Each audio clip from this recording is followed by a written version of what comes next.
नमस्कार दोस्तों, study IQ पर आप सभी का बहुत बहुत स्वागत है। कंटिन्यू करते हैं हमारी डिस्कशन को, जिसमें कि हम जीएस पेपर 3 को डिस्कस कर रहे थे, जिसमें कि हम ऑलरेडी पार्ट 1 एंड पार्ट 2 को कवर कर चुके हैं। पार्ट 1 में हमने बेसिकली आपके साथ इकोनॉमी के सभी सवालों को कवर किया था एंड पार्ट 2 में हमने आपके साथ जितने भी सवाल एग्रीकल्चर के पूछे गए थे उनको कवर किया था। इस पार्ट 3 में हम आपके साथ कवर करने वाले हैं science and tech and environment के क्वेश्चंस, जो कि कुल मिला के नंबर ऑफ क्वेश्चंस होने वाले हैं 7। So this is going to be a slightly long video, लेकिन क्वेश्चंस आसान हैं तो इसलिए ज़्यादा डिफ़िकल्ट नहीं लगेगा आपको इन क्वेश्चंस को अप्रोच करना। ऑल्सो बताना चाहूँगा, जो लोग हमारे साथ अभी जुड़ रहे हैं, यानी कि सबसे पहली बार पार्ट 3 में जुड़ रहे हैं, तो यदि आपने पार्ट 1 को नहीं देखा है, ये एक मस्ट वॉच वीडियो है, बिकॉज पार्ट 1 में हमने इस पूरे पेपर की ट्रेंड एनालिसिस की हुई है। ट्रेंड एनालिसिस से मतलब ये है जिसमें हमने ये बताया है कि 2019 में साइंस एंड टेक के कितने सवाल आए थे, 2019 में एनवायरनमेंट के कितने सवाल आए थे। तो इन सब चीज़ों की ट्रेंड एनालिसिस हमने पिछले के पार्ट्स में करी हुई है, जो कि आपको जाके देखनी होगी। प्राइमरीली पार्ट 1 में ही किया हुआ है, तो उसको आप जाके ज़रूर देखिएगा एंड उसके बाद आप पार्ट 3 में आ सकते हैं। राइट नाउ ऑल्सो बताना चाहूँगा, यदि आप लोग पहली बार जुड़ रहे हैं, तो लर्निंग थ्रू पीवाईपी ये एक स्पेशल सीरीज़ है जो कि स्टडी आईक्यू के प्लेटफॉर्म से आपके लिए लाई जा रही है।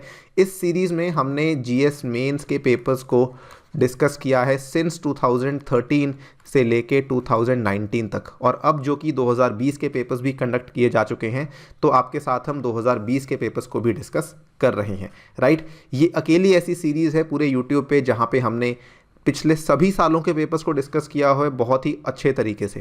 राइट, आपको कहीं पर भी इतनी कॉम्प्रिहेंसिव डिस्कशन नहीं मिलेगी। सो यदि आप मेंस के लिए एस्पायर कर रहे हैं तो डेफिनेटली इस सीरीज़ को देखिएगा। जो भी आपको लगता है आप उस पर्टिकुलर साल को सर्च करके, उस पर्टिकुलर क्वेश्चन पेपर को सर्च करके डायरेक्टली आसानी से उस पर्टिकुलर क्वेश्चन का आंसर देख सकते हैं।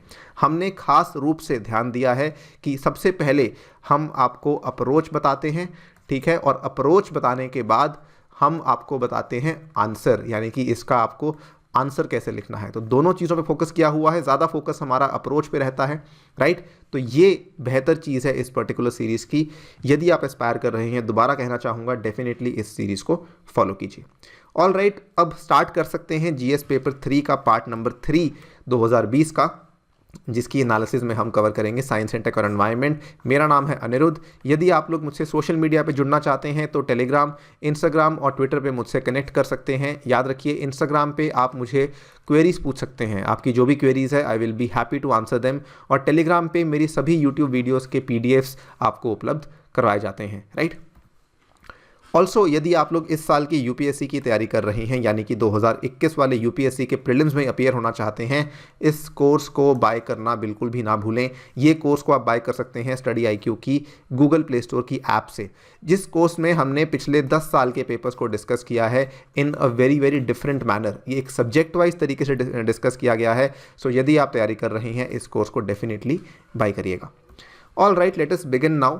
सबसे पहले सवाल की बात करेंगे एंड सबसे पहला सवाल आपके सामने है, what do you understand by nano technology and how it is helping in the health sector.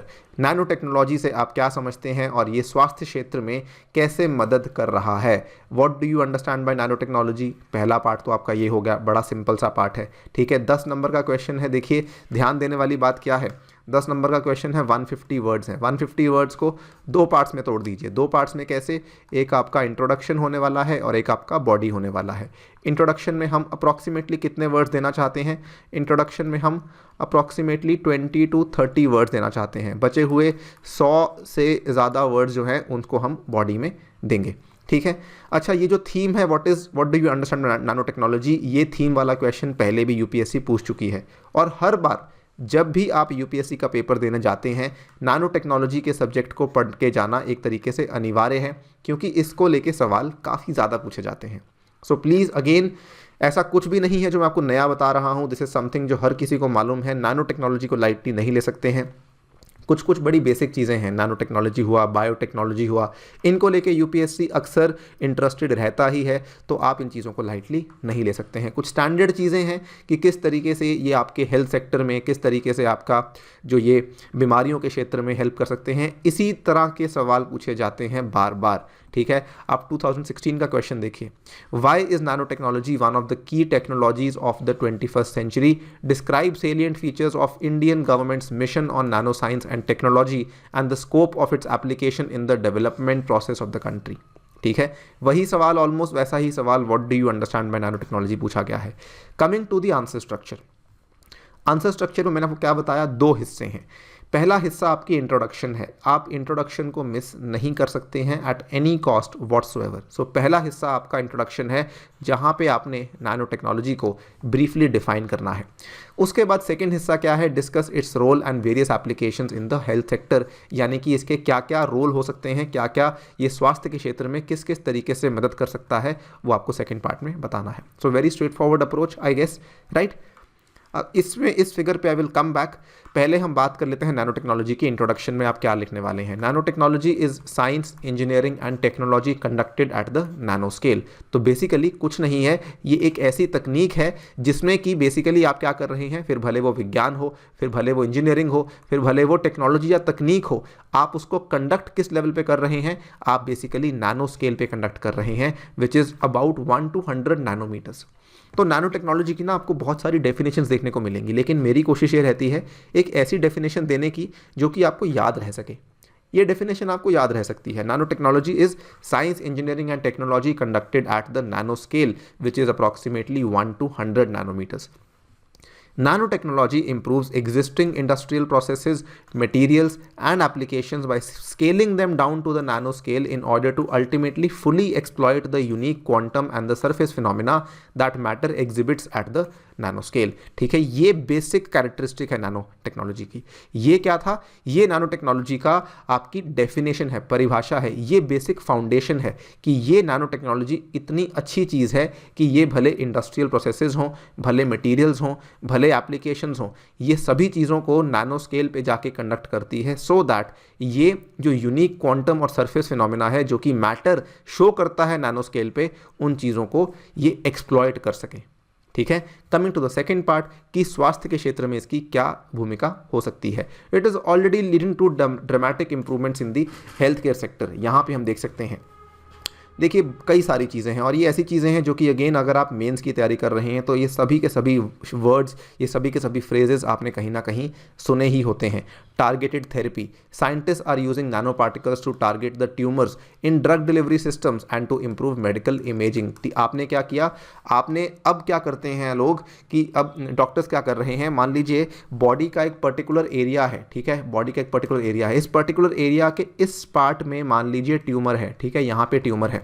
Nano technology आपको क्या हेल्प करती है कि वो केवल आपको इसी पार्ट को टारगेट करवाएगी, वो आसपास के पार्ट को टच नहीं करवाएगी, आसपास के पार्ट को टारगेट नहीं करवाएगी, राइट। तो ये फ़ायदा होता है नैनो टेक्नोलॉजी का। क्यों?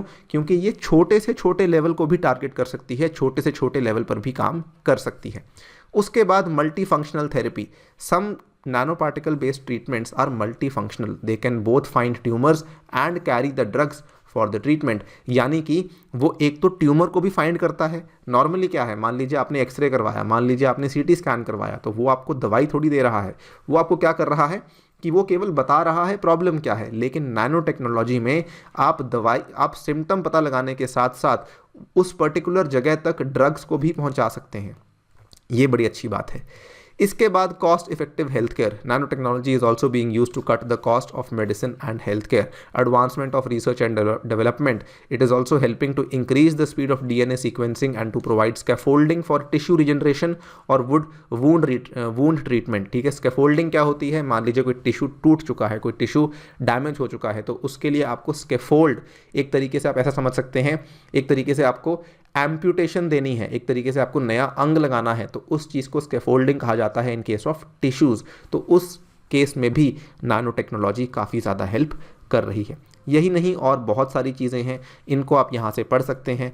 बस आपको ध्यान क्या रखना है, वर्ड लिमिट का ध्यान दीजिएगा और 2 पार्ट्स होते हैं क्वेश्चन के, उनका ध्यान दीजिएगा।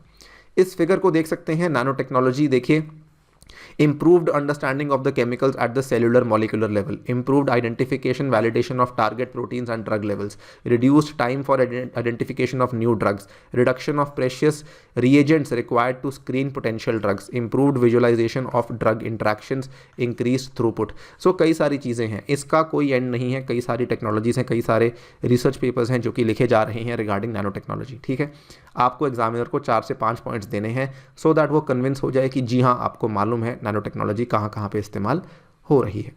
बस इतना ही आपसे एक्सपेक्टेड था। Very simple question, right. चलिए आगे बढ़ते हैं।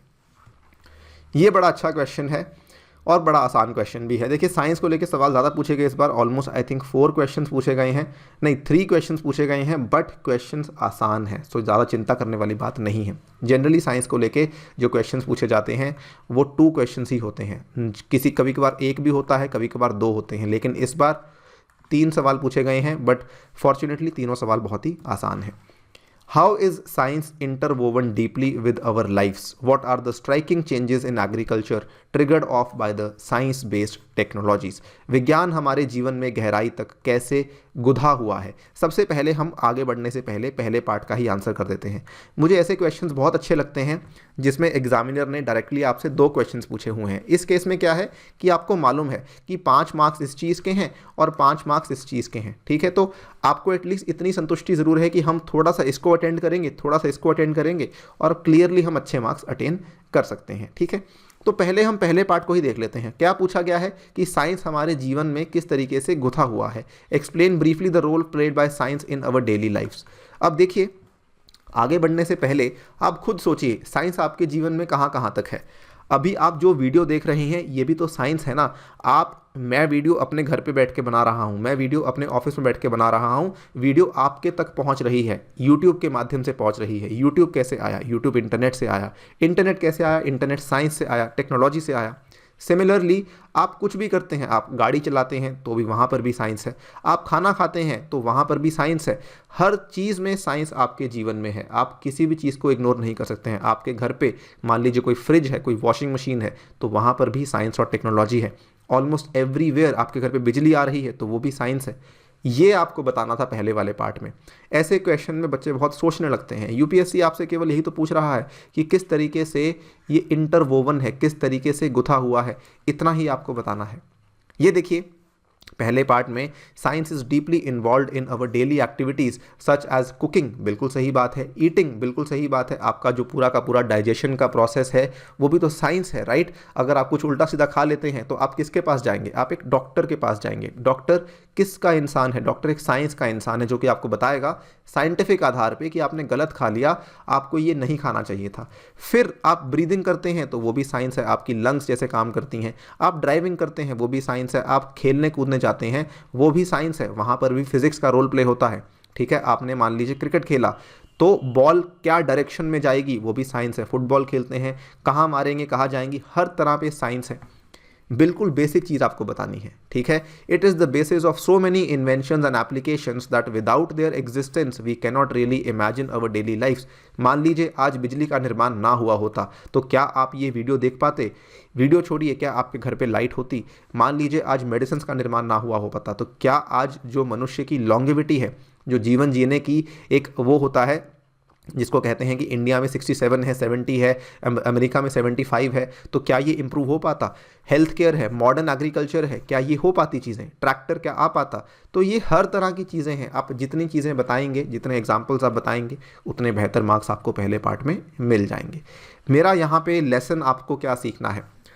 चीज़ों को कॉम्प्लेक्स नहीं करना। अगर एग्जामिनर आपसे सिंपल चीज़ पूछ रहा है, why are you making it complex? आपको रिक्वायरमेंट ही नहीं है, right. Coming to the second part, what are the striking changes in agriculture triggered off by the science-based technologies? इस सेक्टर को हम एक नाम देते हैं। इस सेक्टर को क्या नाम दिया जाता है? Agri tech. बड़ा आसान है, आपको बताऊं। एग्री टेक वैसे मुझे बड़ी इंटरेस्टिंग चीज़ याद आई यहाँ से। जैसे अभी आप क्या कर रहे हैं? आप ऑनलाइन टीचिंग के माध्यम से एक वीडियो को देख रहे हैं, इसको कहा जाता है एड्यूटेक। ठीक है, एजुकेशन के पीछे लगा दिया टेक। आपने क्या किया? एक और आपको बताता हूं, एक और सेक्टर है। आपने ऑनलाइन के माध्यम से कहीं किसी को पेमेंट कर दी, उसको क्या कहा जाता है? फिनटेक। फाइनेंस के पीछे लगा दिया टेक, ठीक है। सिमिलरली एग्रीकल्चर के पीछे जब आपने टेक लगा दिया तो वो बन जाता है एग्रीटेक, राइट। इसके पहले भी तो था एडुटेक, फिनटेक, एग्रीटेक के पहले भी तो कुछ था, वो क्या था? बायोटेक, ठीक है। सिमिलरली नैनोटेक, जो चीज़ें चलती आ रही हैं उसके पीछे टेक लगा दीजिए। एजुकेशन टेक्नोलॉजी बन गया, फाइनेंशियल टेक्नोलॉजी बन गया, एग्रीकल्चरल टेक्नोलॉजी बन गया। तो ये चीज़ आपसे पूछा जा रहा है कि एग्रीकल्चर में साइंस की वजह से जो तकनीकें आई हैं उससे एग्रीकल्चर में क्या क्या बड़े बड़े बदलाव आए हैं। Discuss the changes occurred due to advancing science and technology, ये आपको यहाँ बताना है। The science-based technologies triggered striking changes in agriculture, massively increasing the amount of food available to feed the world. सबसे पहले तो क्वांटिटी, ठीक है ना, सबसे पहले क्वांटिटी आती है कि जितनी चीज़ अवेलेबल थी। देखिए फर्टिलाइज़र बने, फर्टिलाइज़र कैसे बने? साइंस के माध्यम से बने। तो लोगों के पास जो खाना पहुंच पा रहा है वो ज़्यादा बड़ी मात्रा में खाना पहुंच पा रहा है। And simultaneously transforming the economic structure of agricultural practices. इसके बाद यही नहीं, रिमोट सेंसिंग हम देखते हैं, राइट। और रिमोट सेंसिंग की वजह से क्या हो पा रहा है? आज सैटेलाइट्स हैं तो सैटेलाइट्स आपको बता पाती हैं कि देखिए यहाँ पर आप एग्रीकल्चर कर सकते हैं या फिर यहाँ पर आप एग्रीकल्चर ना करें क्योंकि यहाँ पे बाढ़ आती है, सूखा होता है। ये सब चीज़ें आपको सैटेलाइट्स बता पाती हैं। GIS, geographic information system, again काफ़ी हद तक सिमिलर है रिमोट सेंसिंग के, लेकिन GIS के केस में क्या होता है? ये सैटेलाइट्स के माध्यम से नहीं होता, ये आप नीचे ही करते हैं, ठीक है, धरती पर ही करते हैं। Crop and soil health monitoring, Bharat ने भी तो इसका इस्तेमाल किया था, very famous scheme soil health card वाली, ठीक है। तो ये चीज़ें क्या हैं? ये बताती हैं कि देखिए जी आपकी जो मिट्टी है इसके लिए सूटेबल है, इस वाले क्रॉप के लिए सूटेबल है, इसको उगाइए तो ज़्यादा यील्ड मिलेगी, इसको उगाएंगे, इस दूसरे को उगाएंगे तो ज़्यादा यील्ड नहीं मिलेगी, ठीक है। उसके बाद टेक्नोलॉजीज़ फॉर लाइफ स्टॉक भी आई हैं। यहाँ पर जो पुराने ज़माने में क्या होता था, एक इंसान एक गाय का दूध निकाल रहा है, लेकिन अब मशीनें लगी हुई हैं जो कि एक साथ कई सारे गाय का दूध निकाल सकती हैं। तो ये सब तकनीकें हैं। फार्म मैनेजमेंट, ठीक है, इसको क्या बोला जाता है? खेत प्रबंधन, कृषि प्रबंधन। ये ऐसी ऐसी चीज़ें हैं जिसकी वजह से जो एग्रीकल्चर की एफिशिएंसी है वो काफ़ी हद तक इम्प्रूव हो चुकी है। और एग्रीकल्चर क्या, देखिए बड़ा आसान है। एग्रीकल्चर में क्या क्या होता है, आप हर चीज़ के बारे में सोच लीजिए। आंसर को अप्रोच करने के कई सारे तरीके हैं, आपके ऊपर आप कैसे उसको अप्रोच करते हैं। एक इस चीज़ के ऊपर आप चाहें तो पूरा का पूरा निबंध भी लिख सकते हैं, लेकिन यहाँ पर आपके पास एक सीमा है, 150 वर्ड्स की सीमा है। तो उसमें आपको क्या करना है? आपको अपने हिसाब से बताना है। सीड क्वालिटी एनहांसिंग, हमने ग्रीन रेवोल्यूशन में क्या किया, हरित क्रांति में क्या किया? हाई यील्डिंग वैरायटी सीड्स हम लेकर आए या नहीं? बिल्कुल लेकर आए, जिसके माध्यम से उसी सीड से जो पहले शायद कम उपज देती थी वो ज़्यादा उपज देने लगी। सिमिलरली आपका खर्चा भी कम हुआ। खर्चा कम कैसे हुआ? आज की डेट में सोलर पावर्ड पंप्स हैं आपके पास, ऊर्जा से चलाए जाने वाले इरिगेशन पंप्स हैं जो कि क्या करते हैं? बिजली की लागत को कम करते हैं, जिसकी वजह से आपका जो खर्चा है वो कम हो चुका है। खर्चा कम हो गया है तो किसान ज़्यादा सामान भी उगा सकता है। These provide an energy efficient ways, ठीक है, hence reduce cost of production, increases profit of farmers। Question को ध्यान से पढ़िए। What are the changes in agriculture triggered off by the science-based technologies? आपको क्या करना है ना, एग्रीकल्चर को सीमित नहीं रखना। एग्रीकल्चर में केवल इतना नहीं होता कि देखिए जी एक सीड है, फर्टिलाइज़र है, ये सब चीज़ें तो हैं, लेकिन अगर आप अपने आंसर को और ज़्यादा कॉम्प्रिहेंसिव बनाएंगे कम से कम वर्ड्स में, तो आपको ज़्यादा अच्छे मार्क्स मिलने की संभावना है। हमने क्या किया है, देखिए सीड क्वालिटी एनहांसिंग बिल्कुल हुई है। फिर हमने क्या किया, साइंस टेक का क्वेश्चन है ना, तो हमने सैटेलाइट्स को भी बीच में इंक्लूड कर दिया। फिर देखिए रिड्यूस्ड कॉस्ट, खर्चा भी कम हुआ है, इकोनॉमिक्स को भी इंक्लूड कर दिया। फिर देखिए efficient supply chain. Efficient supply chain कैसे? ये आपका फार्म है, फार्म से आपने आगे सामान भेजा, एक फूड प्रोसेसिंग इंडस्ट्री में, खाद्य संस्करण वाले उद्योग में आपने सामान भेजा। फूड प्रोसेसिंग इंडस्ट्री से सामान कहाँ गया? कंज्यूमर तक सामान गया। तो ये सब चीज़ें हुई कैसे? ये सब चीज़ें हो पा रही हैं बिकॉज टेक्नोलॉजी का बहुत बड़ा रोल है। Information communication technology sectors such as e-Choupal, it is an example of efficient supply chain empowering the farmers, right. तो इन सब चीज़ों से फार्मर को पता लगा कि अगर हम अपने सामान को इस FPI तक पहुंचा पाते हैं तो हमें उसी चीज़ का ज़्यादा पैसा मिल सकता है। ये कैसे हुआ? ई-चौपाल। ई-चौपाल ने क्या बताया? There is something called as contract farming. अभी तक किसान क्या कर रहा था? अभी तक किसान इस चीज़ को मंडी में लाके बेच रहा था और एक स्टैंडर्ड सा उसको प्राइस मिल रहा था, लेकिन FPI ने क्या कहा कि नहीं जी, हम आपको ज़्यादा प्राइस देने के लिए तैयार हैं। इतना ही नहीं, मैनेजमेंट ऑफ लैंड रिकॉर्ड्स। देखिए जो मैनेजमेंट ऑफ लैंड रिकॉर्ड्स हुई, जो डिजिटाइजेशन हुई इसकी वजह से जो खराब प्रैक्टिसेस थी, जो गलत आदतें पड़ी हुई थी, वो भी ठीक हुई। गवर्नमेंट ने इनिशिएटिव्स लिए, Aadhaar linked bank accounts and government records provide access to monetary benefits by establishing the correct identity, in turn solving problems of access to credit. जो क्रेडिट का एक्सेस है वो भी इंप्रूव होना स्टार्ट हुआ। तो अलग अलग चीज़ें हैं, आप जितना भी चाहें बता सकते हैं। इरिगेशन में सरकार क्या कर रही है, माइक्रो इरिगेशन, स्प्रिंकलर इरिगेशन, बहुत सारी चीज़ें हैं, कोई लिमिट नहीं है। ठीक है, आपको चूज़ करना है कि आपको 150 वर्ड्स में क्या क्या चीज़ों का आंसर लिखना है। अपनी वर्ड लिमिट को ध्यान रखिएगा, अपना दायरा जितना बढ़ाएंगे उतना बेहतर है। उतने दायरे के अंदर जितने मैक्सिमम पॉइंट्स लिख पाएंगे उतना मैक्सिमम मार्क्स आपको मिल जाएंगे। राइट, अगले क्वेश्चन की बात कर लेते हैं। साइंस एंड टेक का एक और क्वेश्चन है और ये बहुत ही अच्छा क्वेश्चन है। ये भी एक ऐसा क्वेश्चन है जिसके ऊपर एस्से लिखा जा सकता था, लेकिन अगेन यहाँ पे देखिए, यहाँ पे क्या होता है ना, यूपीएससी ये चेक करती है, और ये वाला जो इस तरह का पेपर है ये पहली बार नहीं आया है। इसके पहले भी यूपीएससी ने 2016 का पेपर उठा कर देख लीजिए आप, उस टाइम पे भी आपको सेम ऐसा लगेगा कि हर एक क्वेश्चन ऐसा है कि हम इसके ऊपर एस्से लिख सकते हैं, लेकिन एस्से लिखना नहीं है ना, आपको 15 मार्क्स में 250 वर्ड्स में एड्रेस करना है। अब देखिए क्वेश्चन बड़ा अच्छा है, हिंदी में पढ़ते हैं। कोविड-19 महामारी ने विश्व भर में अभूतपूर्व तबाही उत्पन्न की है, एक ऐसी तबाही जिसको कभी किसी ने सोचा भी नहीं था। तथापि इस संकट पर विजय पाने के लिए प्रौद्योगिकी प्रगति का लाभ स्वेच्छा से लिया जा रहा है, यानी कि बहुत अच्छे से लिया जा रहा है। इस महामारी के प्रबंधन के सहायतार्थ प्रौद्योगिकी की खोज कैसे की गई उसका एक विवरण दीजिए। ठीक है, कि कोविड-19 की जो पैंडेमिक थी इसको मैनेज करने के लिए हम लोगों ने, पूरे के पूरे विश्व ने टेक्नोलॉजी की मदद किस तरीके से ली उसको आपको बताना है। अब देखिए इतना वाइड क्वेश्चन आपसे पूछा गया है, टेक्नोलॉजी की मदद तो हर जगह ली गई है। ठीक है, ये आपके सामने ऑनलाइन क्लासेस, ठीक है, स्कूल बंद हुए, लेकिन क्या ऑनलाइन क्लासेस बंद हुई? जी नहीं, बिल्कुल बंद नहीं हुई। ऑफिसेज बंद हुए, लेकिन क्या काम करना बंद हुआ? बिल्कुल नहीं हुआ, बल्कि आईटी कंपनीज ने अपने और अच्छे रिजल्ट्स पेश किए। वर्क फ्रॉम होम के चलते आईटी कंपनीज का जो समय व्यर्थ होता था वो भी होना कम हो गया। साथ ही में आप देखिए टेक्नोलॉजी से हमने क्या किया, हमने हेल्थ सेक्टर में क्या क्या नहीं किया। डायग्नोस्टिक किट्स बनाई, बिल्कुल बनाई। हमने पीपीई किट्स बनाई, बिल्कुल बनाई। उसके बाद आज हम टीका भी बना चुके हैं, आज हम वैक्सीन्स भी बना चुके हैं। तो क्या क्या सेक्टर हैं जहां पे हमने टेक्नोलॉजी की मदद नहीं ली? हमने ऑलमोस्ट हर सेक्टर में टेक्नोलॉजी की मदद ली। आपको कई सारे और उदाहरण दूंगा। जितने ज़्यादा सेक्टर आप बता पाएंगे, जितने कम वर्ड्स में, उतना ज़्यादा आपको अच्छे मार्क्स मिल जाएंगे। ज़रूरी नहीं है कि आपको 250 वर्ड्स लिखने ही हैं। अगर आप 200 वर्ड्स में अपने क्वेश्चन को जस्टिस कर पाते हैं, उससे अच्छा कुछ भी नहीं है।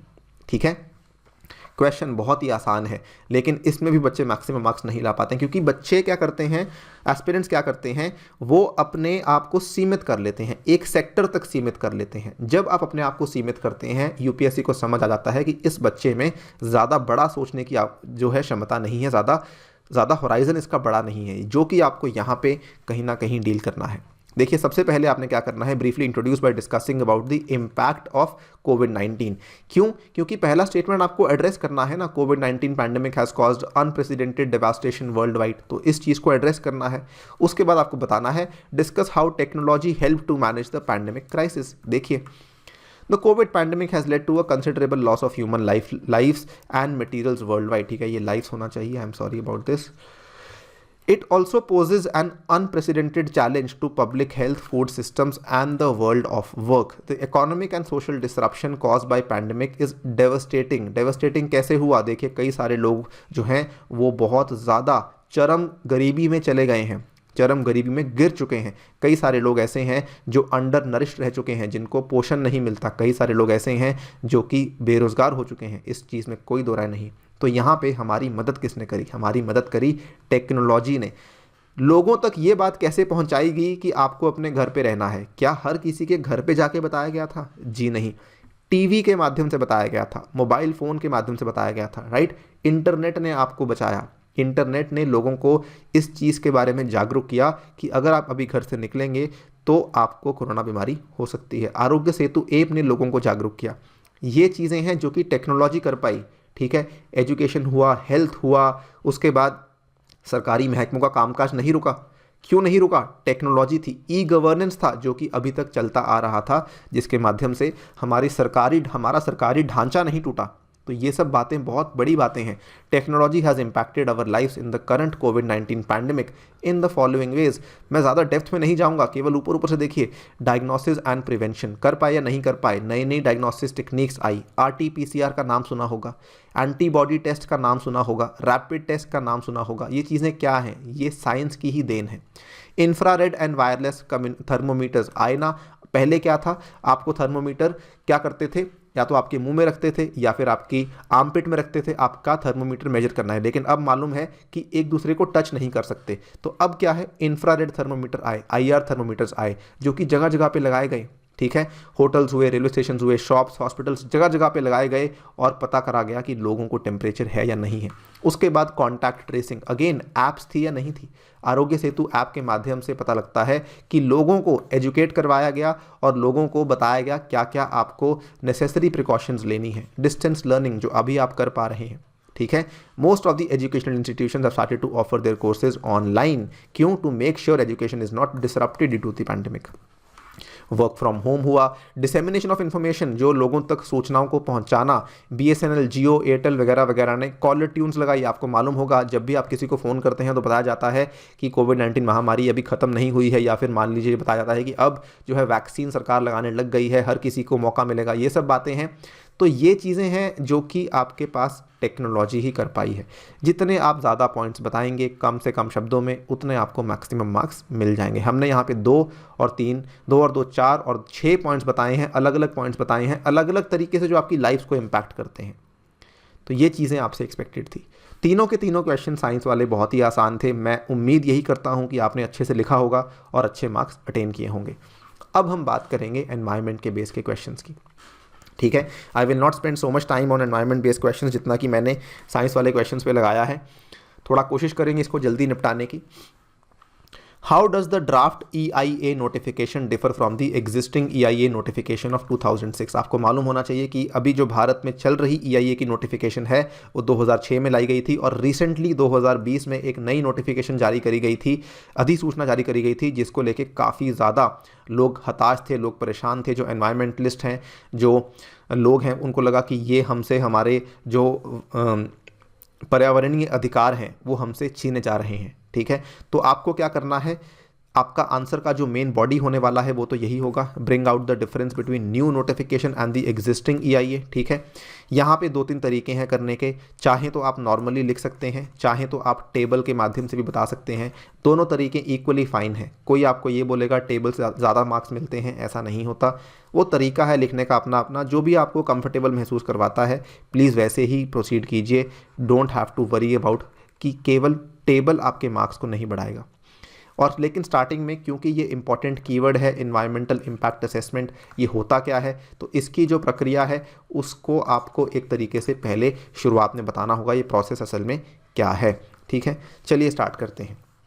EIA क्या चीज़ है? ये एक लंबा चौड़ा प्रोसेस है और ये मूल्यांकन करता है कि कोई भी, मान लीजिए कोई भी नियोजना है, कोई भी प्रोजेक्ट है, कोई भी विकास करने वाला कोई भी प्रोजेक्ट है, उसका जो वातावरण है उसके ऊपर क्या क्या प्रभाव हो सकते हैं, और उन सब चीज़ों को ये अकाउंट में लेता है कि society, economy, culture, human health impacts, हर चीज़ को ध्यान में लिया जाता है कि क्या पॉजिटिव इम्पैक्ट हो सकता है और क्या नेगेटिव इम्पैक्ट हो सकता है। उसके आधार पे एक रिपोर्ट तैयार की जाती है, उस रिपोर्ट को पेश किया जाता है किसी मंत्रालय को, मंत्रालय फिर से देखता है कि क्या हमें ये करना चाहिए या नहीं करना चाहिए। ठीक है, तो काफ़ी इंपॉर्टेंट प्रोसेस है, काफ़ी इंपॉर्टेंट हिस्सा है हमारी इंडस्ट्रियल डेवलपमेंट का। क्योंकि इंडस्ट्रियल डेवलपमेंट करते टाइम हमें किस चीज़ का ध्यान रखना है, हमें ध्यान रखना है P और P का। PPP क्या चीज़ है? पब्लिक प्राइवेट पार्टनरशिप नहीं है। P मतलब प्लैनेट, P मतलब प्रॉफिट, P मतलब पीपल। ठीक है, प्लैनेट यानी कि एनवायरनमेंट, प्रॉफिट यानी कि इकोनॉमी, और पीपल यानी कि आपके लोग। तो आपको तीनों चीज़ों का ध्यान रखना है। अगर आप तीनों चीज़ों का ध्यान नहीं रखेंगे, इसको PPP अप्रोच भी कहा जाता है। ये इंपॉर्टेंट है कि डेवलपमेंट के साथ साथ आपको वातावरण का संरक्षण भी करना है। ठीक है, तो ये सब चीज़ें आप इंट्रोडक्शन में बता सकते हैं अपने आंसर को और बेहतर करने के लिए। आगे मूव करते हैं। Difference between the draft EIA notification and the existing EIA।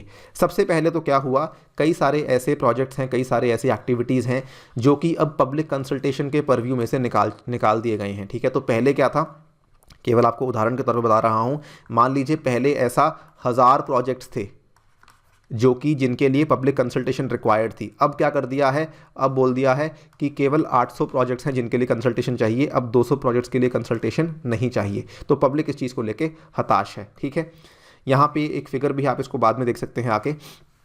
The projects under this category include offshore and onshore oil gas and shale exploration, यानी कि कुछ ऐसे प्रोजेक्ट्स हैं जिसमें आप ऑफशोर और ऑनशोर ऑयल गैस या शेल एक्सप्लोरेशन कर रहे हैं, तो उसमें आपको पब्लिक से कंसल्टेशन करने की आवश्यकता ही नहीं है। मान लीजिए आपको 25 मेगावाट का कोई हाइड्रो इलेक्ट्रिक प्रोजेक्ट लगाना है, तब भी रिक्वायरमेंट नहीं है। इरिगेशन प्रोजेक्ट आपको लगाना है 2000 से लेकर 10,000 हेक्टेयर का, तब भी पब्लिक से पूछने की आवश्यकता नहीं है। तो इन चीज़ों को लेकर पब्लिक थोड़ी सी परेशान है। साथ ही में और सेक्टर्स भी हैं, coal, non coal, mineral prospecting, solar photovoltaic projects हैं, तब भी आपको इसमें क्या है, do not need prior environmental clearance और permission in the new scheme.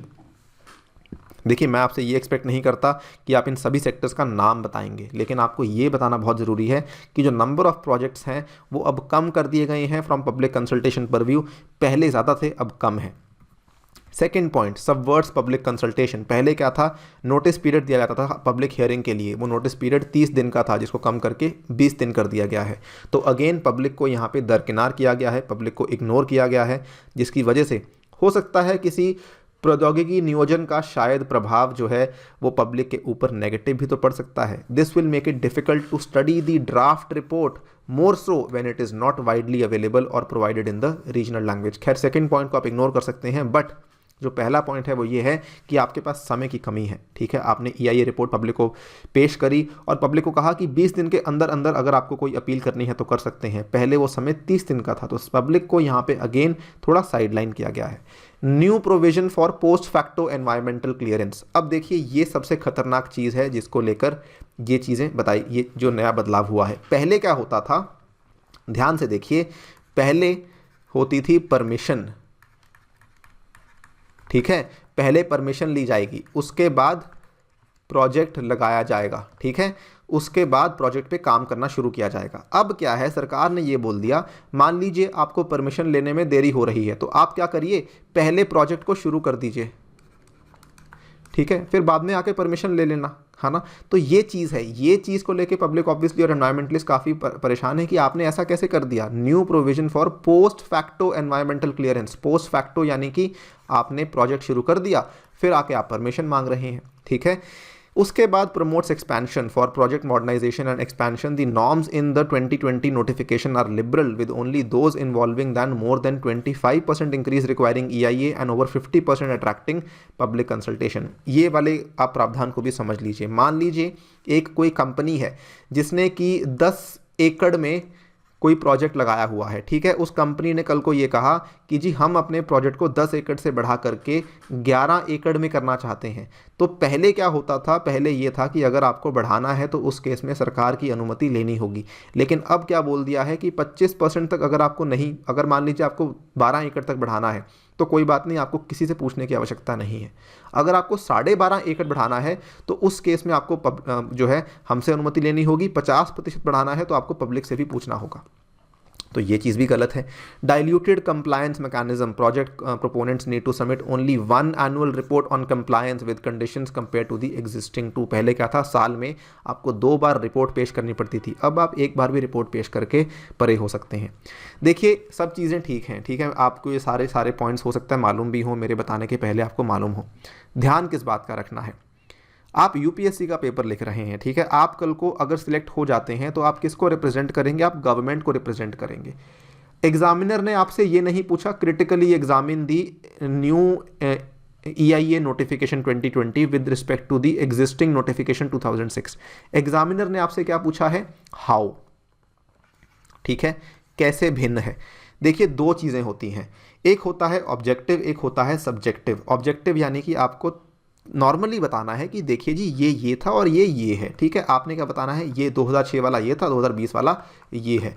अब क्या चीज़ें बदल चुकी हैं, लेकिन सब्जेक्टिव में क्या होता है, इंसान क्या करता है कि देखिए 2006 में कितना अच्छा था, 2020 में कितना बुरा हुआ। आपको अच्छा बुरा नहीं बताना, आपसे पूछा भी नहीं गया है। अगर आप ऐसा कोई स्टैंड लेते हैं, इसका मतलब आप गवर्नमेंट की जो है आपसे बिना पूछे, आपको नहीं पूछा गया, फिर भी आप गवर्नमेंट की आलोचना कर रहे हैं। तो ध्यान रखिए, आप कल को सरकार को ही जाके रिप्रेजेंट करने वाले हैं, तो इसलिए आप ऐसा नहीं कर सकते हैं कि आप गवर्नमेंट के द्वारा लिए गए स्टेप्स की आलोचना कर रहे हैं। अनलेस आपसे एग्जामिनर पूछे क्रिटिकली एग्जामिन, उस केस में आपको पॉजिटिव नेगेटिव बताने पड़ते हैं। ठीक है, तो प्लीज़ अपने दिमाग को ज़्यादा ना यूज़ करें। जितना आपसे पूछा गया है उतना अगर आप बताते हैं, आई गारंटी यू कि आपको मैक्सिमम मार्क्स मिलेंगे। ठीक है, कई सारे लोग हो सकता है जो एनवायरनमेंट की तरफ बहुत ज़्यादा एंथुजियाज्म रखते हो, उनको लगता हो कि जो नई नोटिफिकेशन है वो अच्छी नहीं है। इट इज़ फाइन, बट आपको एग्जामिनेशन में अपने सेंटिमेंट्स नहीं लिखने। एक एकेडमिक पेपर है, आपसे सिर्फ जो पूछा गया है उतना ही आपको बताना है, आपको मैक्सिमम मार्क्स मिलेंगे। ठीक है, नेक्स्ट क्वेश्चन की तरफ बढ़ते हैं। वेरी सिंपल क्वेश्चन, इस क्वेश्चन में बिल्कुल भी समय नहीं लगाया जाएगा। सेलिएंट फीचर्स ऑफ जल शक्ति अभियान आपको मालूम होना चाहिए। सन 2019 की बात है, सरकार के द्वारा बहुत बड़ा मिशन लॉन्च किया गया था, जो हमारी मिनिस्ट्री ऑफ वाटर रिसोर्सेज है, जिसका नया नाम है मिनिस्ट्री ऑफ जल शक्ति। उसके द्वारा एक कैंपेन लॉन्च करी गई थी, उसके आपसे सेलिएंट फीचर्स पूछे गए हैं। सेलिएंट फीचर्स आपको बताने हैं, ठीक है, एंड साथ में आपको बताना है what are the features launch by the government of India for water conservation and water security. तो कुछ भी नहीं है, बेसिकली क्वेश्चन के दो हिस्से हैं। ठीक है, जल संरक्षण एवं जल सुरक्षा हेतु भारत सरकार द्वारा प्रवर्तित जल शक्ति अभियान की प्रमुख विशेषताएं क्या हैं। ठीक है, सेलिएंट फीचर्स क्या हैं। सबसे पहले जल शक्ति अभियान के बारे में बताना है, कब लॉन्च किया गया, किस मिनिस्ट्री ने लॉन्च किया, ये सब चीज़ें बतानी है। फिर उसकी प्रमुख विशेषताएं आपको बतानी है। तो briefly introduce Jal Shakti Abhiyan, enumerates its salient features for water conservation water scarcity. अब देखिए, जल शक्ति अभियान बहुत बड़ा अभियान है। इसमें भी आपको सिर्फ एक चीज़ बताऊंगा, अप्रोच में गलती कैसे नहीं करनी। क्या होता है, बच्चे गलती कहाँ करते हैं। आपने, चलिए मान लीजिए आपने जल शक्ति अभियान के बारे में नहीं सुना हुआ, लेकिन एक अभियान के बारे में तो आपने पक्का सुना होगा, स्वच्छ भारत अभियान। स्वच्छ भारत अभियान के कई सारे कंपोनेंट्स हैं। एक कंपोनेंट है अर्बन कंपोनेंट, एक कंपोनेंट है रूरल कंपोनेंट, एक कंपोनेंट है सीवेज कंपोनेंट, ठीक है, एक कंपोनेंट है सॉलिड वेस्ट मैनेजमेंट कंपोनेंट, एक कंपोनेंट है लोगों में जागरूकता बढ़ाना, आईसीटी कंपोनेंट। ठीक है, तो कई सारे कंपोनेंट्स हैं। एक अभियान जो है ना, वो बहुत ही व्यापक अभियान होता है। जब सरकार एक अभियान जारी करती है तो बहुत ही व्यापक चीज़ होती है। वो ऐसा नहीं कि सरकार ने कहा कि ठीक है हम एक चीज़ शुरू कर रहे हैं, उसको अभियान का नाम दे देते हैं। जी नहीं, वो अभियान है तो काफ़ी लंबे समय तक चलने वाला है, यानी कि उसके कई सारे कुछ कंपोनेंट्स होंगे, कई सारे उसके कण होंगे, कई सारे उसके अंग होंगे जिनको आपको एड्रेस करना है। अब आपको यहाँ पे इसके कई सारे फीचर्स हैं, लेकिन आपसे वो चीज़ें नहीं पूछी गई हैं। आपसे क्या पूछा गया है, विद रिस्पेक्ट टू जल सुरक्षा और जल संरक्षण, इसके संदर्भ में आपको बताना है। सो ये बस आप गलती ना करें, अदरवाइज क्वेश्चन काफ़ी आसान है। यहाँ पे आप देख सकते हैं जल शक्ति अभियान के क्या क्या कंपोनेंट्स हैं। ठीक है, जल शक्ति अभियान launched in 2019, campaign for water conservation in the country through a collaborative effort of various ministries. ठीक है, बहुत बढ़िया इंट्रोडक्शन, अगर आप इतनी भी देते हैं बहुत अच्छा है, जिसमें कि कई सारे मंत्रालय हैं जो कि केंद्रीय सरकार के हैं और कुछ मंत्रालय जो है राज्य सरकारों के भी इसमें मिले हुए हैं। सेलिएंट फीचर्स क्या है, time bound and focused objective है। Time bound mission mode campaign जो कि 1592 वाटर स्ट्रेस ब्लॉक्स के ऊपर फोकस करेगा 257 डिस्ट्रिक्ट्स में। टारगेट फिक्स है, 1592 ब्लॉक्स जो हैं identified as water stressed as per the central ground water board's 2017 data includes 313 blocks, 1000 odd over exploited blocks वगैरह वगैरह, कई सारी चीज़ें हैं। ठीक है, ये चीज़ों को आप चाहें तो इग्नोर भी कर सकते हैं, आपसे एक्सपेक्टेड नहीं है कि आपको इतना डेटा याद हो।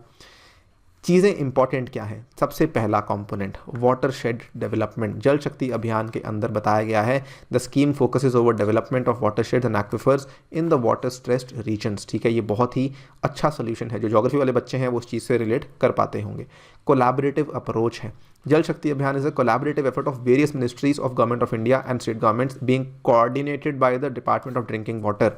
कोलैबोरेटिव यानी कि ऐसा नहीं है कि जो टॉप डाउन अप्रोच नहीं है। ठीक है, एक मल्टी स्टेक होल्डर अप्रोच है कि हर किसी से पूछ करके काम किया जा रहा है। Regeneration of old water resources, the JSA focuses over regenerating and rejuvenating old resources of water. ठीक है, तो जो पुराने रिसोर्सेज थे, जो पुराने तरीके चलते आ रहे थे, पारंपरिक तरीके थे, उनको हम दोबारा से जन्म कैसे दे सकते हैं, उसके ऊपर चीज़ फोकस है। पीपल्स कैंपेन के माध्यम से वाटर कंजर्वेशन पर फोकस कराया जा रहा है, यानी कि ऐसा नहीं है, अगेन टॉप डाउन अप्रोच नहीं है। कैसी अप्रोच है, ग्रास रूट वाली अप्रोच है। ग्रास रूट से यानी कि नीचे से हम लोगों को ऊपर उठाएंगे। A large scale communication campaign has been planned alongside the Jal Shakti अभियान, यानी कि जैसे स्वच्छ भारत अभियान में था कि एक ICT वाला कंपोनेंट है ना, वैसे ही लोगों को जागरूक भी करना है। कि पानी आपको व्यर्थ क्यों नहीं करना, अलग अलग तरीकों से जागरूक करेंगे, which will include school students, college students, स्वच्छ घड़ीज होंगे, सेल्फ हेल्प ग्रुप्स होंगे, पंचायती राज के इंस्टीट्यूशंस होंगे, उसके बाद जो यूथ ग्रुप्स हैं वो लोग भी इसमें इंक्लूड किए जाएंगे, डिफेंस पर्सनल को इंक्लूड किया जाएगा, एक्स सर्विसमैन, पेंशनर्स को इंक्लूड किया जाएगा, हर तरह के इंसान को इंक्लूड किया जाएगा। सो ये अलग अलग फीचर्स हैं जो कि आपको बताने हैं। अगेन क्वेश्चन आसान है, 10 मार्क्स का क्वेश्चन है, बिल्कुल भी ज़्यादा चिंता करने की आवश्यकता नहीं है। क्वेश्चन मुश्किल तो अगला क्वेश्चन है जो कि आपको, सॉरी नॉट इवन दिस, इसके आगे एक और क्वेश्चन हम देखेंगे जो कि मुश्किल होगा, क्योंकि वो क्वेश्चन 15 मार्क्स में आपको दे दिया। क्वेश्चन मुश्किल अदरवाइज नहीं था, वो मुश्किल बन इसीलिए गया बिकॉज 15 मार्क्स में आपको दिया गया। खैर, before we move on to that question, पहले इस क्वेश्चन को देखते हैं, और ये बहुत अच्छा क्वेश्चन है। अभी तक हमने जितने भी क्वेश्चंस देखे बहुत ही आसान थे, आई एम श्योर आपको आसान लगे होंगे। Describe the benefits of deriving electric energy from sunlight in contrast to the conventional energy generation. ठीक है, आजकल इलेक्ट्रिक कार्स का बहुत ट्रेंड है, बहुत फैशन चल रहा है, भारत में टेस्ला ने भी प्रवेश कर लिया है, तो लग रहा है कि शायद भारत में इलेक्ट्रिक गाड़ियों को लेके एक क्रांति आने वाली है, राइट। इसी के संदर्भ में सवाल पूछा गया था, what are the initiatives offered by our government for this purpose. Again बहुत बेहतरीन क्वेश्चन है।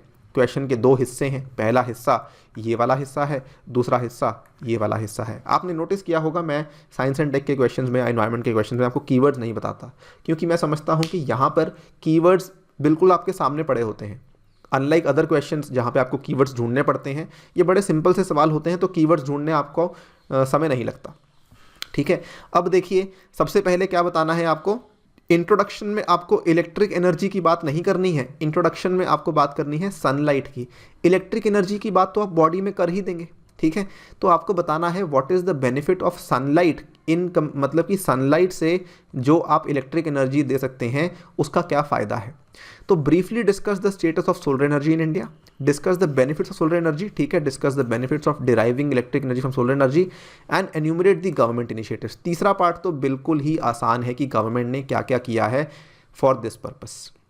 ठीक है, पारंपरिक ऊर्जा उत्पादन के विपरीत सूर्य के प्रकाश से विद्युत ऊर्जा प्राप्त करने के लाभों का वर्णन कीजिए। ठीक है, आपसे क्या पूछा जा रहा है, इलेक्ट्रिक एनर्जी नहीं पूछा जा रहा आपसे, ये गलती ना कर देना, गलती से प्लीज ध्यान से सुनिएगा।